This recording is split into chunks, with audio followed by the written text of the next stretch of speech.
Saltwater Water History, episode Maybe, 202. maybe. Hot wash. What do you think? Wednesday night. Oh my goodness. Getting late already. Late start. Richard, what's going on? Nothing much, Charlie. What's going on with you? Not much. I've been taking some of these vaccines that are finding out. That's why I'm getting the slurs. Oh, you're not really taking No, vaccines just for no, people. no. This Project Artichoke thing that you sent me. Pretty revelatory, huh? Yeah. So give people who Isn't it don't know. wild? Wait a second. Isn't it wild that when documents are declassified by the government, it's never the information that we can glean from them is never that the CIA didn't have control over something, correct? It's not as though it's rolling back something that we had overemphasized as their role. It's always above and beyond what we thought the interference was in either the CIA, the OSS, or whatever governmental agency at the federal level was involved in deep state and, excuse me, covert and espionage actions. So I'm gonna pull this up, but I want you to give a brief history on MK Ultra. So when they say we knew about MK Ultra, give people who don't know MK Ultra. So, and when people first hear this, they think that this is a conspiracy theory, as if this has not already been admitted to having been pursued as a program by the CIA itself, and that it's supported with documentary proof. I mean, documentation. So, MK Ultra was a program by which psychedelics, psychedelic drugs, LSD, and LSD derivatives were to be used in a coordinated way and doled out to sometimes very young children in these psychological experiments and CIA aligned or even operated schools, founded and operated schools that were being run not by educators or educational staff and administration, but by governmental officials. And whether you were an adult or a child in the MK Ultra program, you were subjected to sometimes large doses of these drugs so as to gain a type of mental pathway for your handlers so that you might be programmed to carry out governmental actions that, just as the CIA would want it, would remain covert. So, for those of you who might be old enough, like myself, to remember the original Naked Gun movie, where you have Leslie Nielsen as Lieutenant Drebin and Reggie Jackson as a baseball player gets MK'd Ultra, or he gets mind controlled to go and kill the Queen of England at that point, I think they were still the California Angels game. That's the type of mental manipulation, psychological manipulation that the CIA was not just engaged in, but was pursuing with a lot of black op funding, black budget funding, and therefore it's altogether, well, it's a simple extension from that there are many people who in while the MK Ultra program was not going on, and who knows if it's still going on in different ways and different under different names and auspices, but whatever it is, that there are individuals who are controlled like Manchurian candidates if they do ascend to political office. For example, Kamala Harris, there's stipulation that she attended a type of MK Ultra daycare slash academy in San Francisco in her early life. It might just have fried her brain instead of made her obeisant to deep state commands, although she's pretty obeisant to deep state commands, as it turns out. So, how many of these individuals have suffered such psychological trauma, mental and spiritual trauma because of these programs that have moved them toward becoming instruments of the state and very nefarious actors, even if they're not totally cognizant or aware of it. And this Project Artichoke Mm. is the new version of MK Ultra, essentially. Yeah, so the most recent declassified CIA files reveal earlier blueprints than the MK Ultra files that were already established and already released. So this is from CLG News and reposted by the great Michael Rechtenwald. And I'll let you read Rechtenwald's summary here, but I'll just read what CLG News, how it summarizes the CIA files that were released.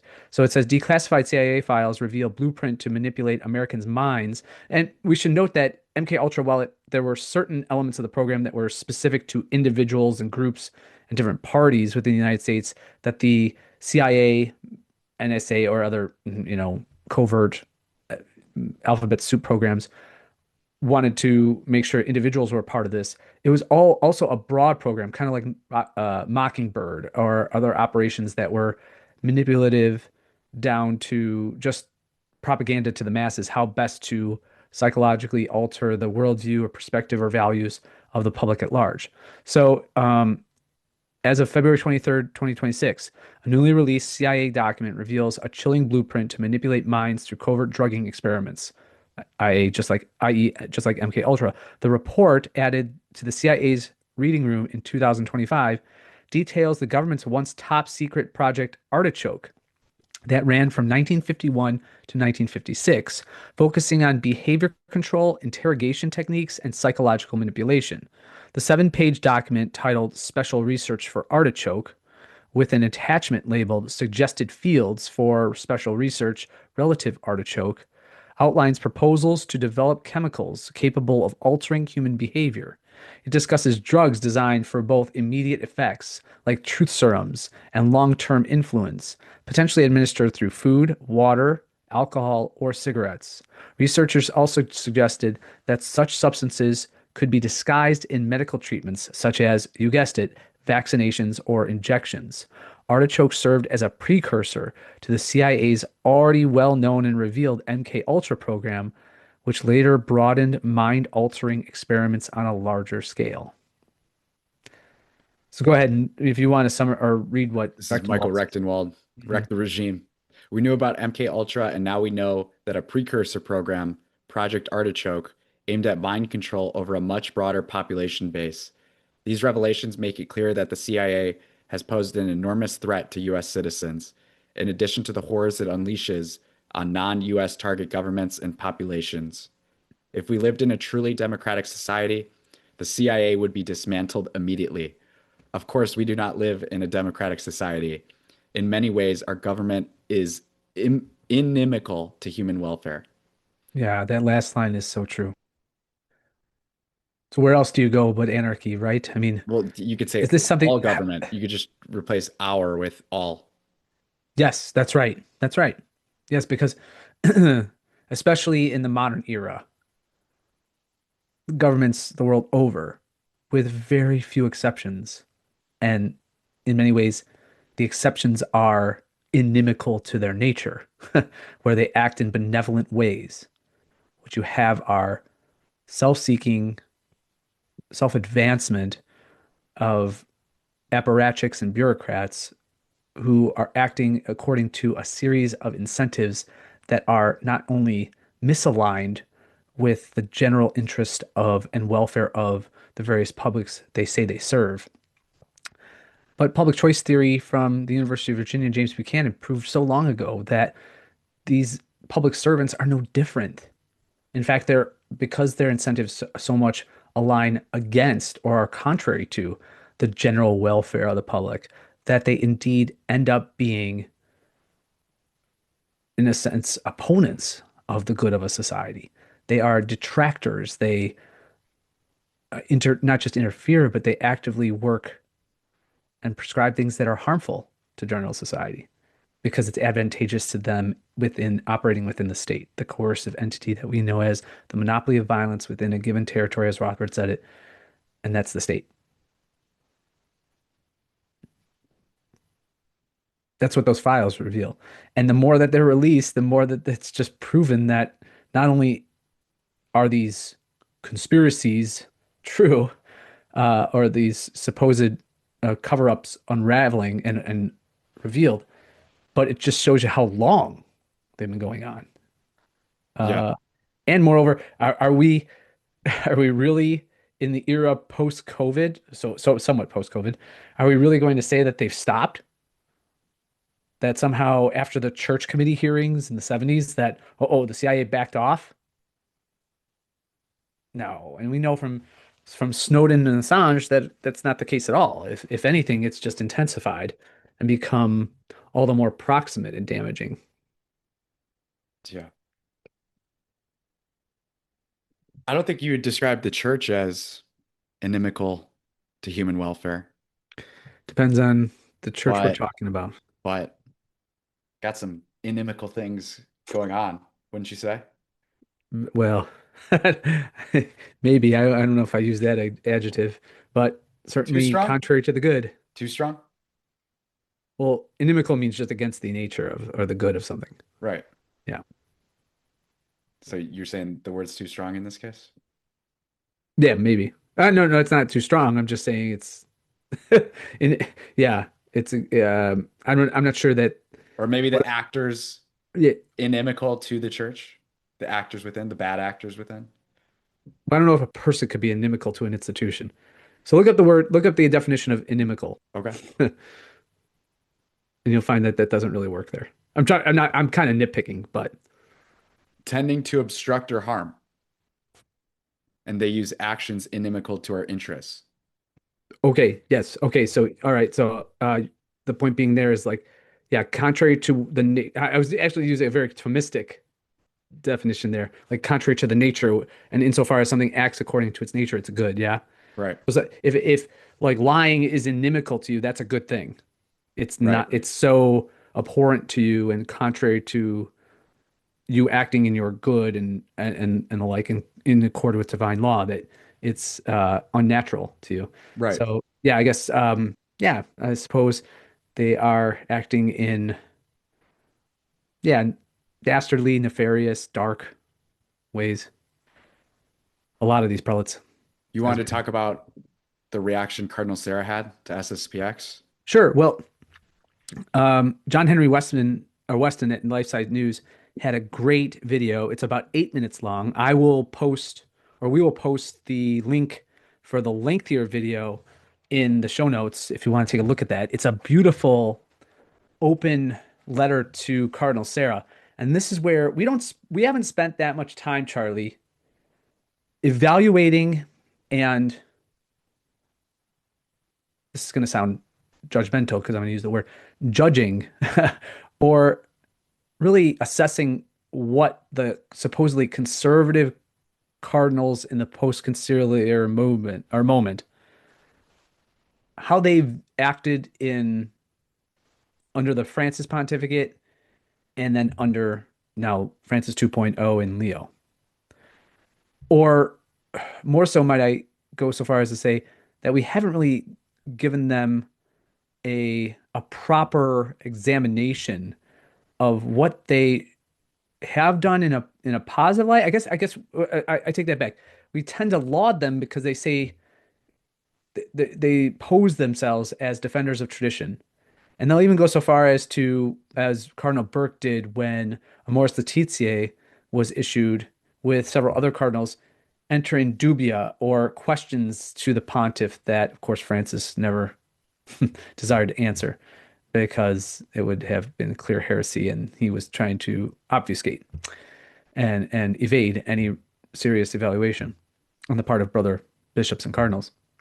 Um, but what about should we not be critical of the fact that not unlike how Michael Malice says conservatism is progressivism going the speed limit? Right. How do we evaluate the inability, or can we speak to the inability of these supposedly conservative traditional cardinals outside of Vigano, who of course was excommunicated by Tucho under Francis, or Archbishop Schneider, who, by the way, if you haven't seen Athanasius Schneider, the auxiliary bishop of Astana, Kazakhstan, just came out and said that regarding the SXPX or the Society of St. Pius X, that it's the Vatican that is in error, not the SSPX. So the idea that the SSPX, in carrying out that which is inherently Catholic and is not just attuned with, but is a continuation of Catholic orthodoxy and tradition, is doing something right insofar as Rome is serving as not just a speed bump, but dare I say, a wailing wall as an obstacle to the society ordaining more bishops. Okay. Do you want to That was play cool. the Weston video or a clip from this? Yeah, well, let's play the I mentioned the longer version. Let's play the shortened version. We can listen to that now. So, Cardinal Sarah's letter calling on Latin Mass clergy to obey Pope Leo inspired me to plead with faithful cardinals. Your Eminences, where have you been these past 9 months as the Church burns under Leo XIV? James Martin welcomed the LGBT pilgrimage into St. Peter's. Leo declaring, "You're not truly pro life if you support the death penalty," and so many troubling bishop appointments. Dear Cardinals, you wear the red of martyrdom, yet your silence is deafening. You call us to obey Leo, who carries on Francis's legacy, so I ask, have you embraced this legacy? The blessings for same-sex couples, the inadmissibility of the death penalty, communion for the divorced and remarried, the suppression of the Latin Mass. How grateful the faithful are that some priests disobeyed their local bishops and kept the Holy Mass alive when it was shut down under COVID. Are you totally ruling out that Francis and Leo might be anti-popes like the Church has suffered under in the past some 30 times?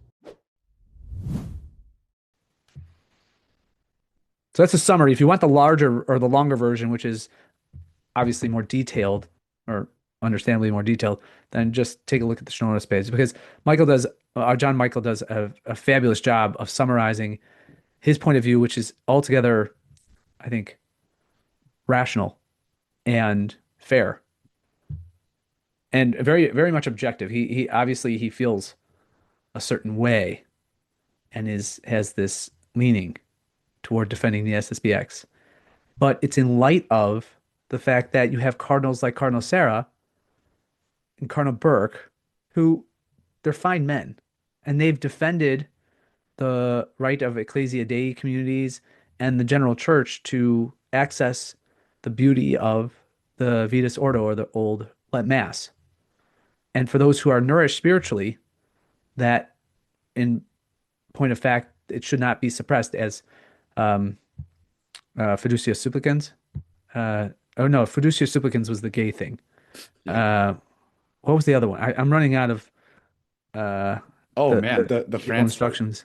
the Fiducia Supplicans. Fiducia supplicans was the gay thing, right? Oh no, was that the? I can't remember. No, What was it? that was the gay thing. Okay, so what was the? Traditionis Custodes. Sorry, Traditionis Custodes had suppressed, right?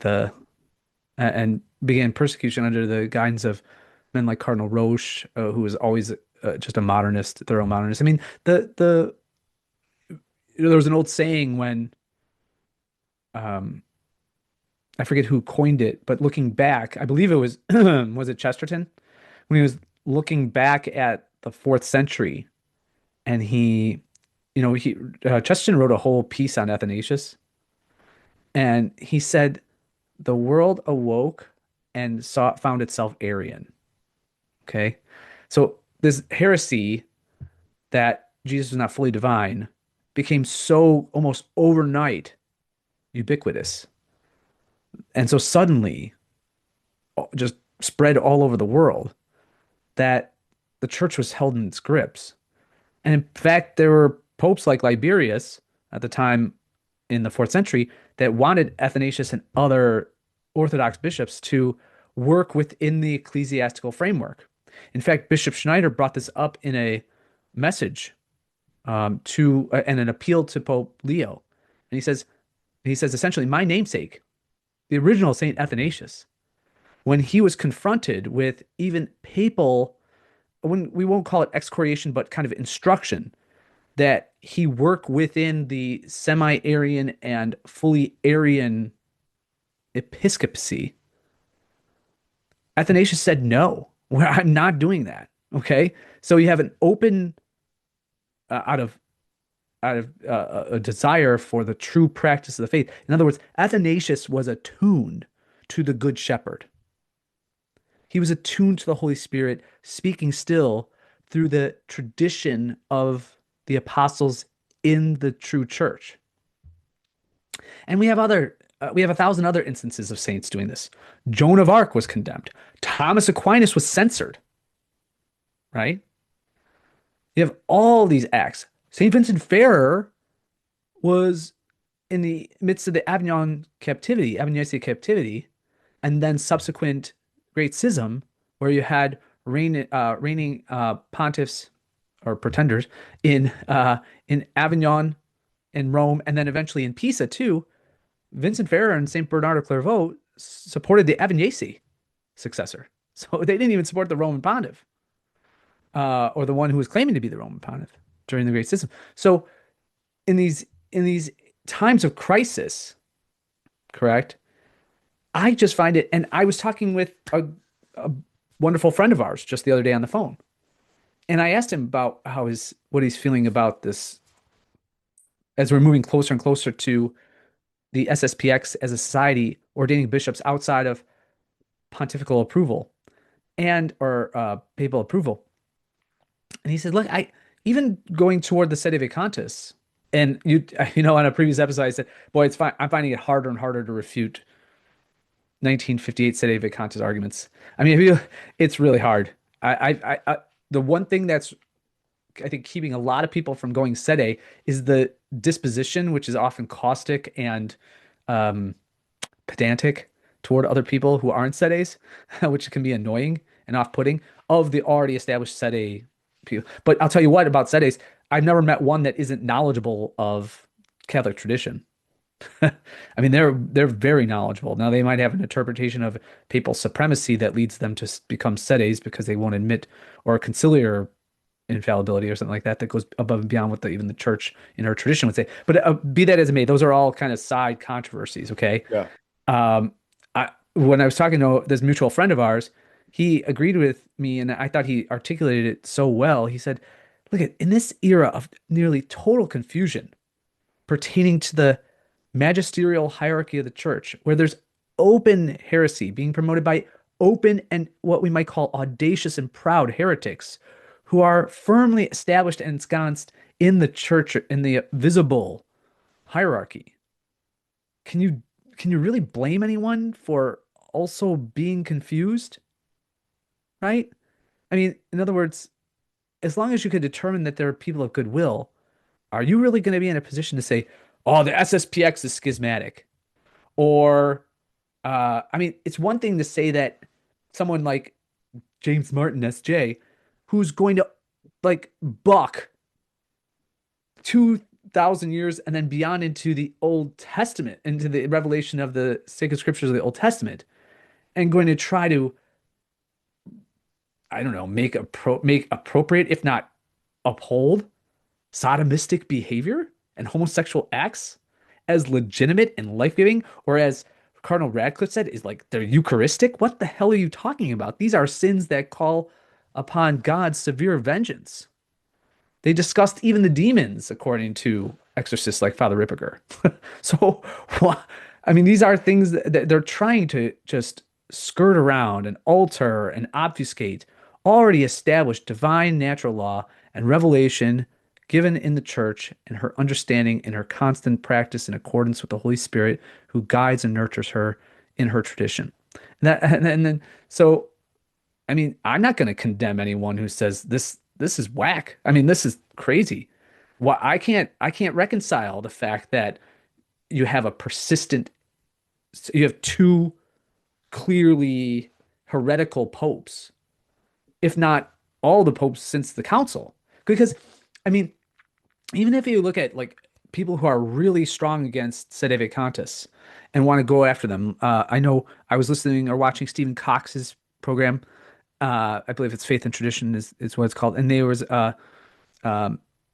they had a sede priest on, and I always forget his name. He's a very nice man, though. He was like one of the sedes who happened to be a priest who's actually very humble. And he said, I don't really know that, and I could look that up for you or whatever. And then Matt Gaspers, who's a famous contributor to a variety of traditional Catholic outlets, and including Catholic Family News and the like. All right. So anyway, my point with Gaspers was they both agreed on so much, even the Sede and Gaspers, who's anti-Sede.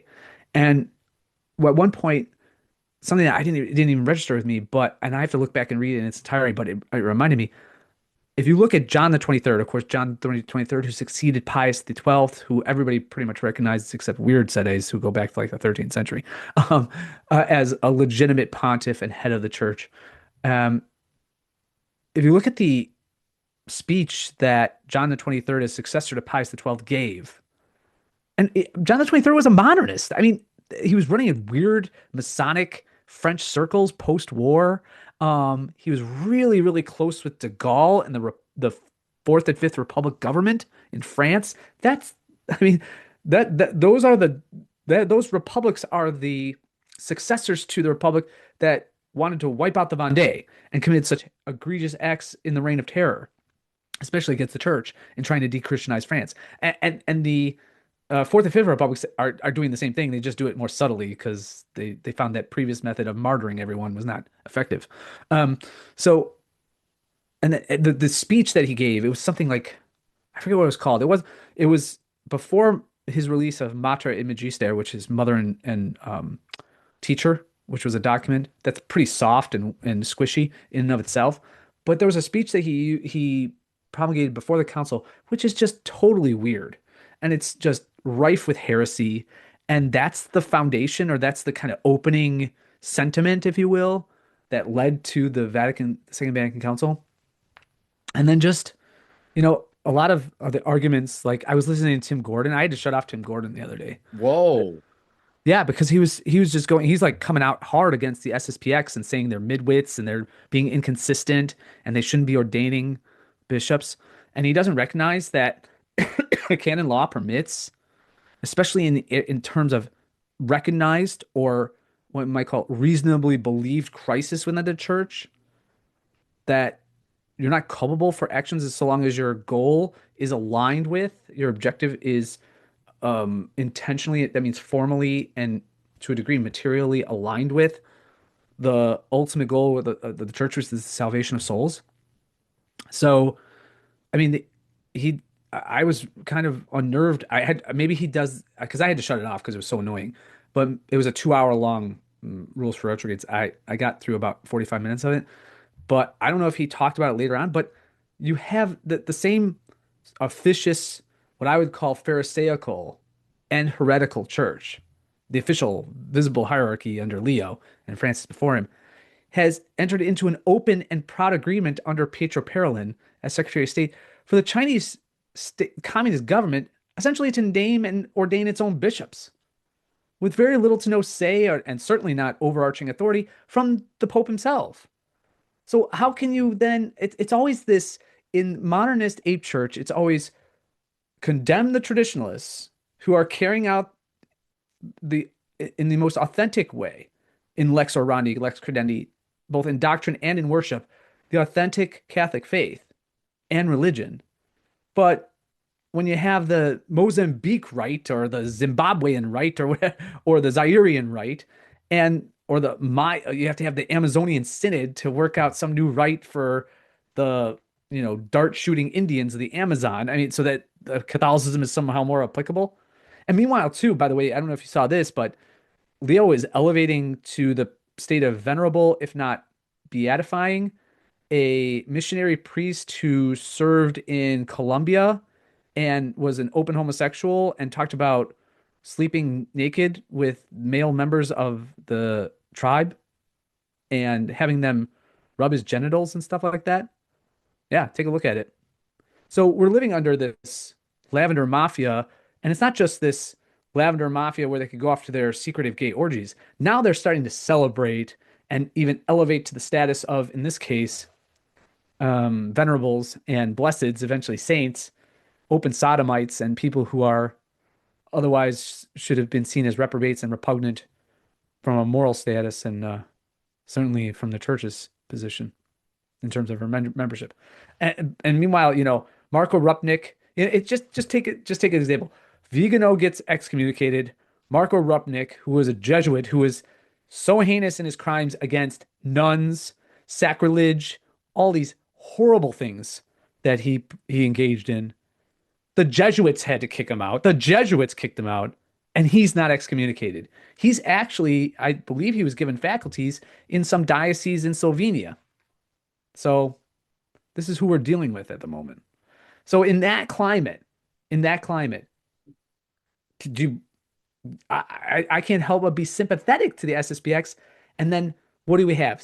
Cardinal Sarah, Cardinal Burke, the supposed conservative and traditionalist stalwarts in the Vatican, in the Roman Curia, just in the global church, are going to say that they repudiate and they wish to correct the SSPX for this openly schismatic act. Give me a fucking break. I'm so sick of they're so protective. Remember we talked about when we had that episode on Barron and I called him a careerist?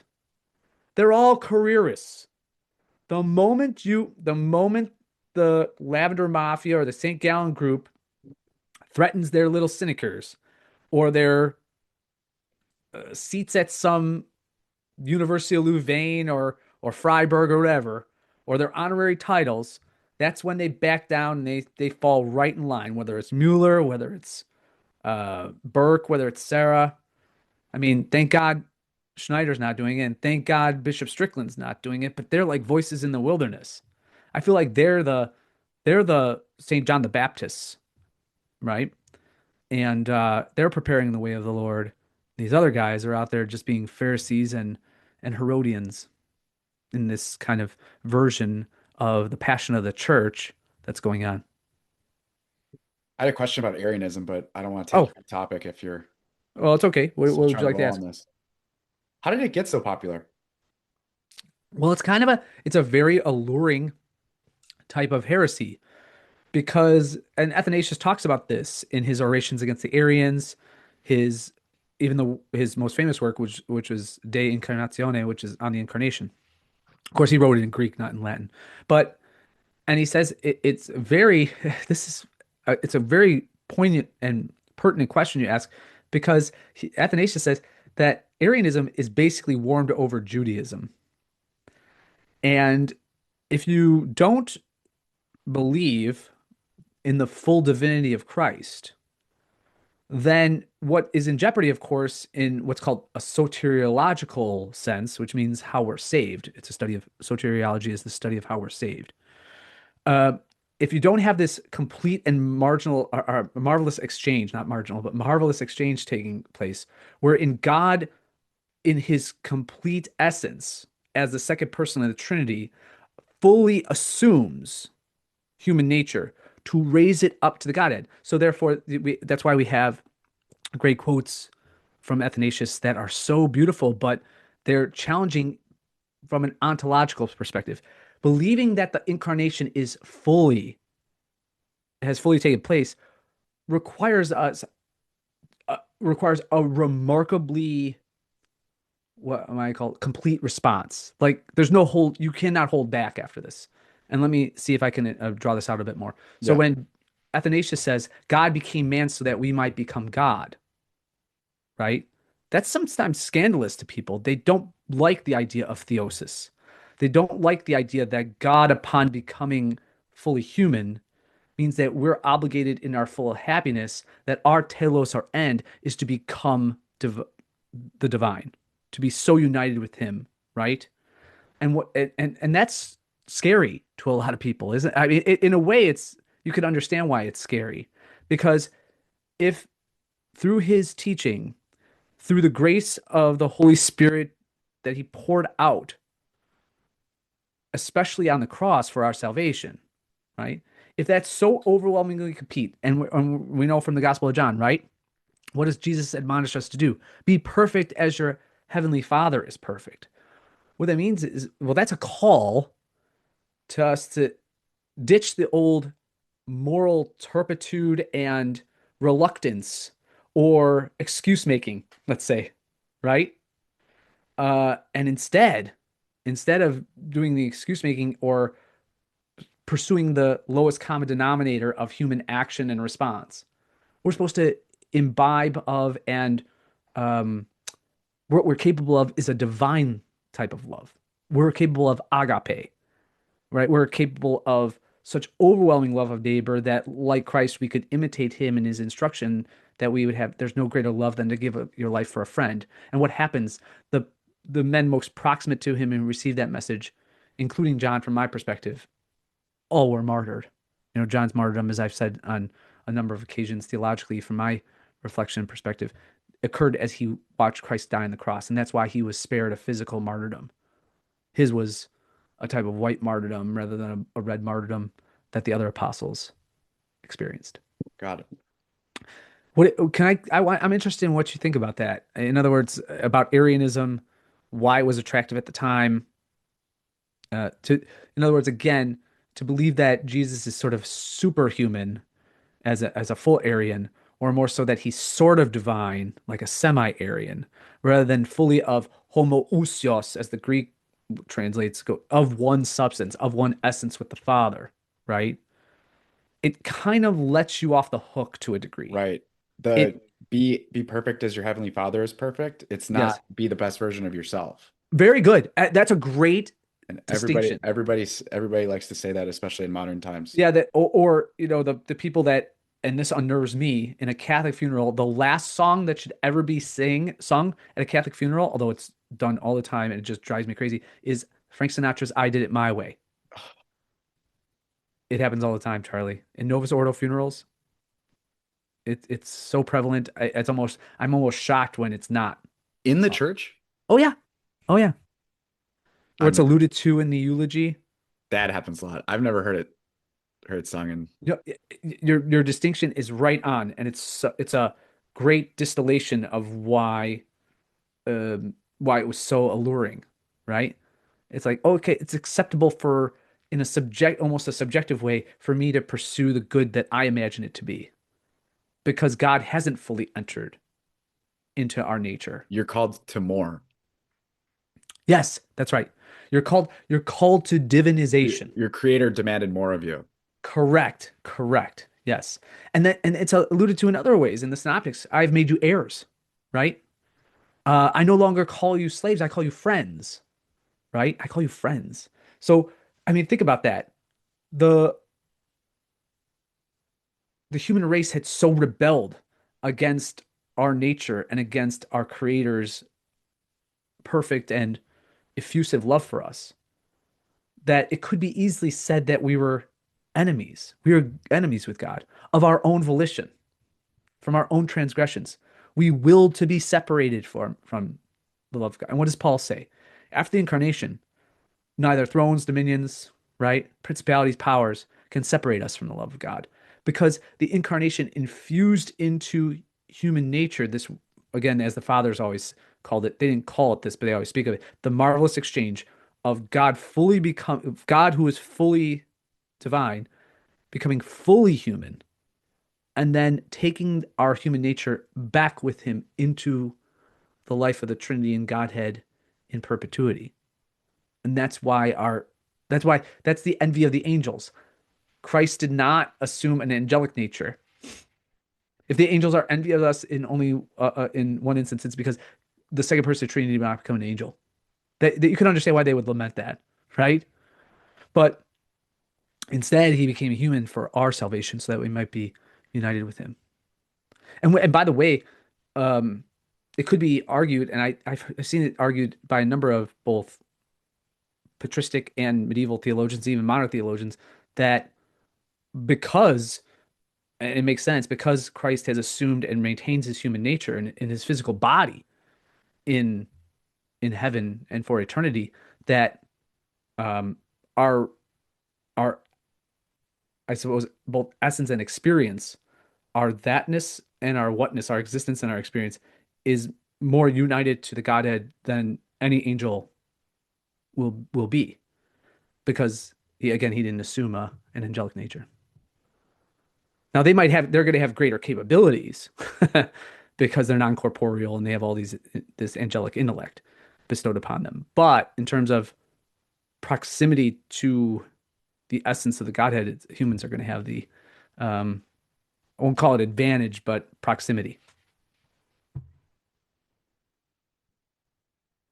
Anything else on the church, Arianism?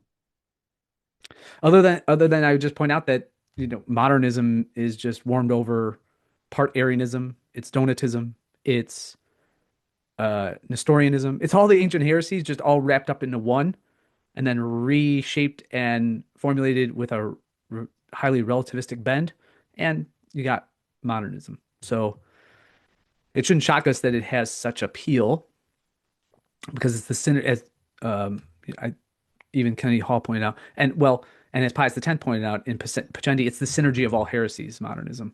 So you can understand why it tickles the fancy of a variety of different heretics or those inclined toward heresy.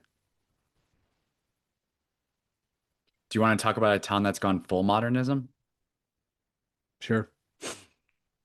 One of these days, I'm going to say no. I don't want. I'm And done. then we'll just end it there. But until that day, let's talk about Oak Park. The people segment. Meanwhile in Oak Park. We should go to your gay suburb now. Meanwhile in Oak Park, brought to you by Tridentine Brewing. We've got a couple ones on Pritzker because he visited OPRF. And he fit through the door, folks. He fit through the door. He's on the Ozempic, by the way. Oh, for sure. Oh my gosh, yeah. That head hasn't gotten smaller. The body has. The chin has. The neck Yes, for has. sure. For sure. Chin But has, the neck has. the stretched skin under the chin remains. Pritzker pushes cell phone ban in schools during visit to OPRF. Governor's top education staffer has kid at OPRF. Governor J.B. Pritzker appeared at OPRF High School Friday morning to advocate for his proposal to ban cell phone use in school during class time. He appeared with 3 members of the Illinois General Assembly, including State Representative Camille Lilly, a 1979 graduate at OPRF, and OPRF officials in the school's West Gym before an audience of about 50 people, including about 25 student leaders. I was just going to say, could you imagine if he had the opportunity to speak before an assembly of the student body? There would be so many boos. There'd be so many. They wouldn't be able to contain them, right? I don't know. Oh, there's no way. I think there would be a lot of loud kids here and there. I'm not saying all of it would be negative, but there's no way that he could speak, especially if he brought up something like, well, I'm advocating for no cell phones in the classroom. They're all gonna go crazy. But it's 2026 now, so nobody at OPRF had their COVID was 4 years ago. Nobody had their basketball season canceled. That still goes to OPRF. Oh, true. Yeah, maybe they didn't experience firsthand. It's a different crop. Maybe they remember it from grade school though. Yeah.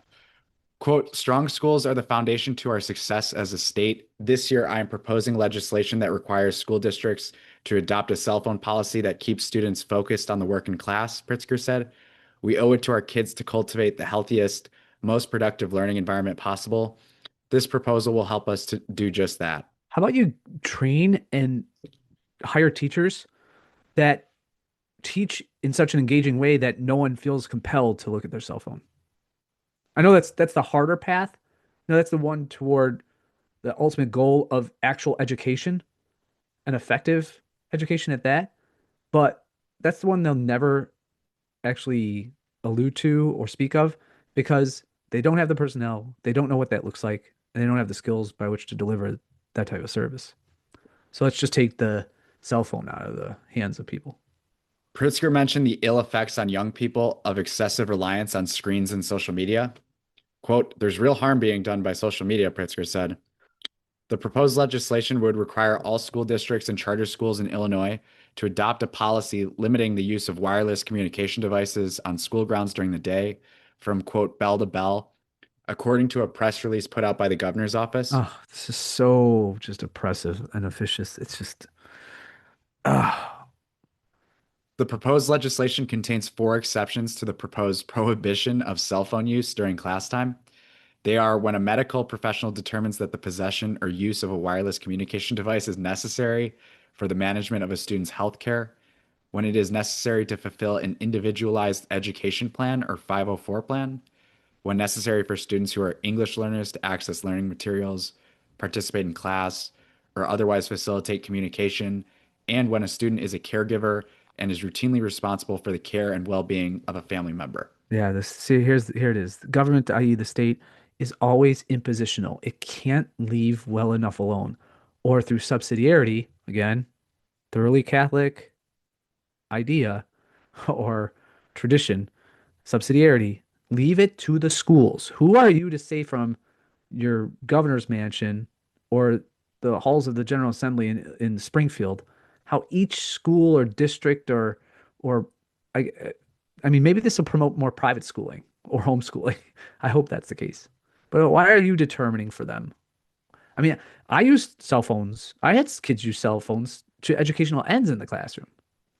And no one ever took them out while I was teaching unless I instructed them to, right? And then I'd say, oh, we're going to do this poll. Let's do this online poll, or we're going to, do this because the laptops are down or what have you, or the tablets are down. And the phones were effective in doing that. I don't know. Go ahead. Pritzker said 25 other states have already enacted bans on using cell phones in schools.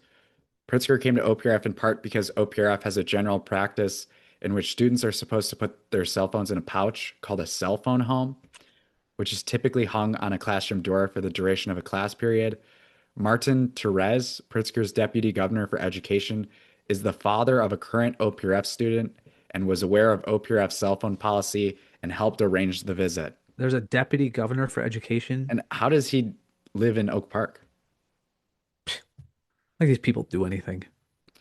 The use of the cell phone home at OPRF came out of a faculty committee that was formed at OPRF a few years ago. Former OPRF history teacher Dan Woolman was a driving force on that committee. OPRF Retired at 53 with full pension, probably. OPRF Superintendent Greg Johnson, Principal Linda Parker, and English teacher Raquel McGee, as well as Lily, and the other two members of the legislature also spoke at the event. Oh, I Did bet they that was just riveting. Raquel McGee as well as Lily? Yeah, as Lily Lily McGee? No, no, no. Lily, the other one, the one of the Got it. Yeah. yeah. Parker said OPRF's cell phone policy is intended to prevent students from being distracted by their phones in class and also to preserve face-to-face interaction among students. Quote, our teacher committee believed we owed it to students to do all that we could to foster and preserve that human element in the classroom, a return to a daily experience marked by authentic person-to-person exchanges, Parker said. You mean talking? Well, what about where was this mindset during COVID? Yeah, right. Oh, yeah, exactly. Good point. Yeah, this is so valuable. It's so valuable now. The You gotta human make sure. now the human to human interactions Now it's important. yes. Right.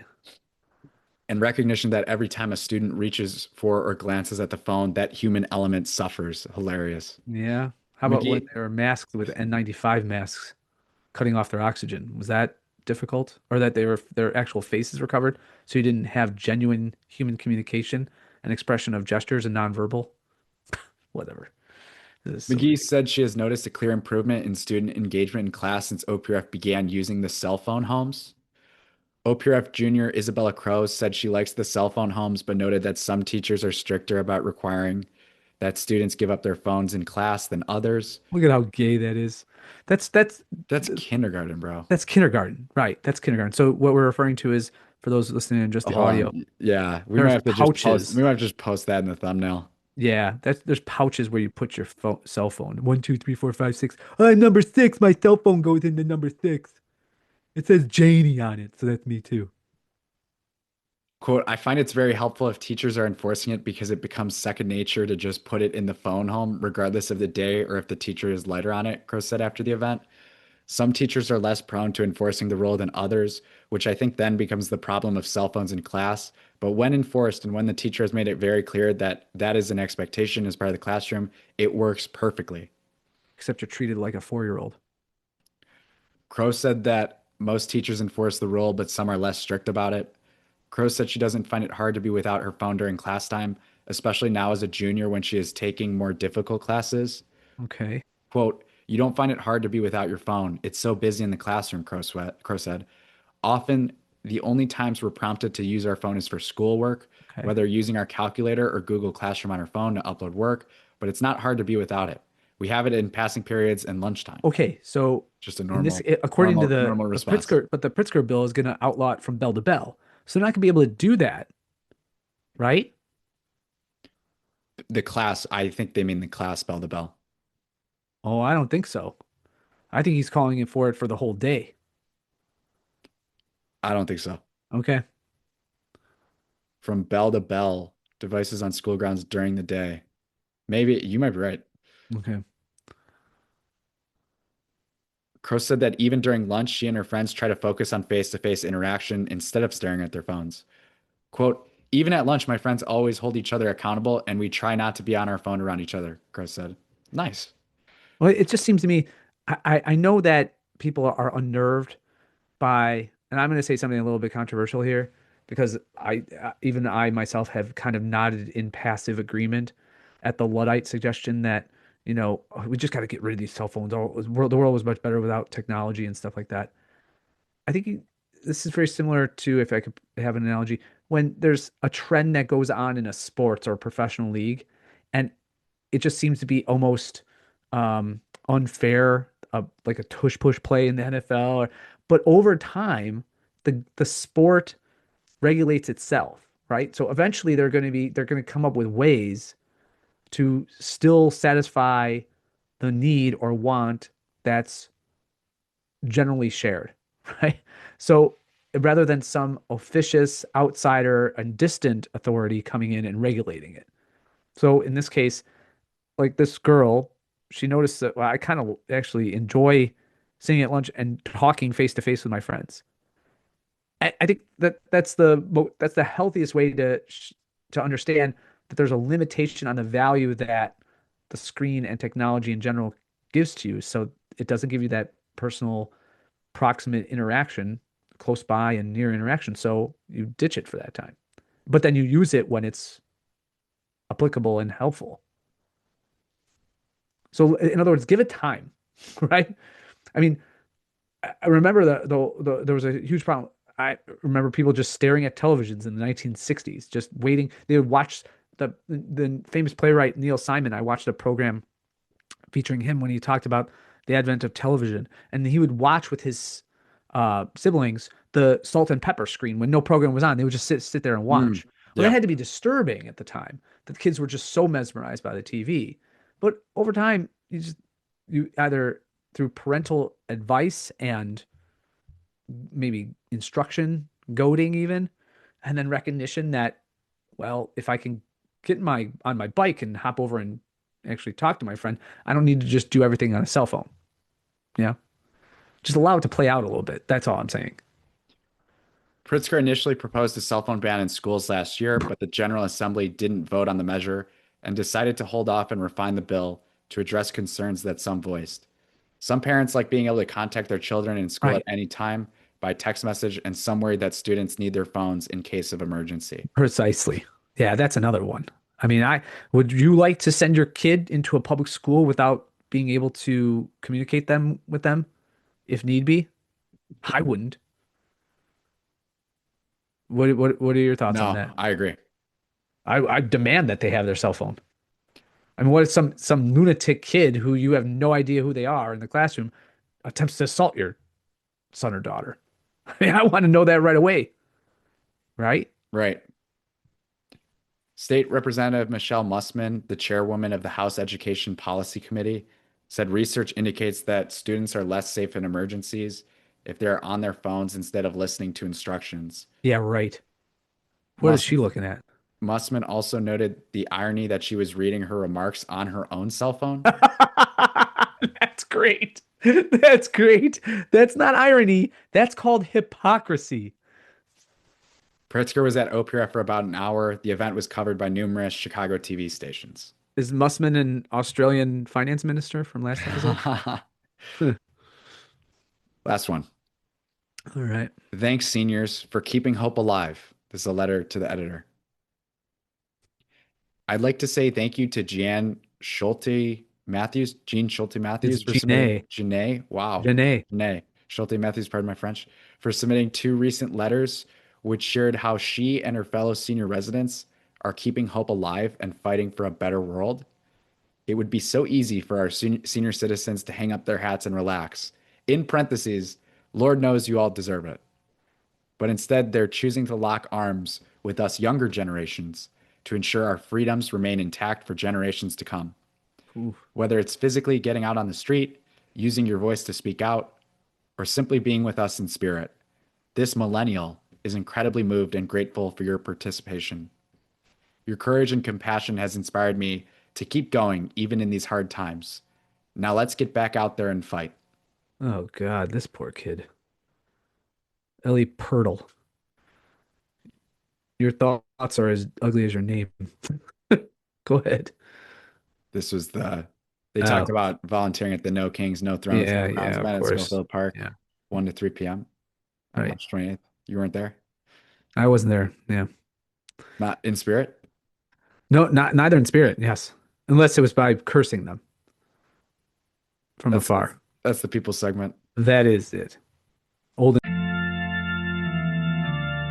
Meanwhile in Oak Park. What would have happened if I'd gone for it and just said, no, I'm gay? And young alike. I don't have much else to say, if anything. Okay, well, we could just end it. We'll see you Yeah. next time, people. Peace.